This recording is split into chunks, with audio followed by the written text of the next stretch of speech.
রাসূলুল্লাহ সাল্লাল্লাহু আলাইহি ওয়াসাল্লাম কোন মাসের কোন তারিখে জন্মগ্রহণ করেছেন এই মর্মে কোনো সহিহ হাদিস নাই, জয়ীফ হাদিস নাই, কোনো জাল বানোয়াট হাদিস পর্যন্ত নাই। যেহেতু এর কোনো দলিল নাই, সেহেতু ইতিহাসবিদরা রাসূল সাল্লাল্লাহু আলাইহি ওয়াসাল্লামের জন্ম তারিখ আলোচনা করতে গিয়ে তারা বিরাট মতভেদ করেছেন। তাদের মধ্যে অনেক বড় মতভেদ রয়েছে। কেউ বলছেন রাসূলুল্লাহ সাল্লাল্লাহু আলাইহি ওয়াসাল্লাম জন্মগ্রহণ করেছেন মুহররম মাসে, কেউ বলছেন রাসূল সাল্লাল্লাহু আলাইহি ওয়াসাল্লাম জন্মগ্রহণ করেছেন সফর মাসে, কেউ বলছেন রাসূলুল্লাহ সাল্লাল্লাহু আলাইহি ওয়াসাল্লাম জন্মগ্রহণ করেছেন রমাদান মাসে, আবার কেউ বলছেন রাসূলুল্লাহ সাল্লাল্লাহু আলাইহি ওয়াসাল্লাম জন্মগ্রহণ করেছেন রবিউল আউয়াল মাসে। শুধুমাত্র রবিউল আউয়াল মাসে যারা বলেছেন তাদের মধ্যে 7টা মত। কেউ বলছেন 2 তারিখ, কেউ বলছেন 8 তারিখ, কেউ বলছেন 9 তারিখ, কেউ বলছেন 10 তারিখ, কেউ বলছেন 12 তারিখ, কেউ বলছেন 17 তারিখ, কেউ বলছেন 22 তারিখ।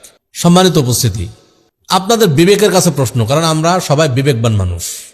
আমরা হলাম আশরাফুল মাখলুকাত, ন্যায় অন্যায় সঠিক ব্যাঠিক সত্য মিথ্যার মধ্যে পার্থক্য আমরা বুঝতে পারি, এজন্য আমরা আশরাফুল মাখলুকাত।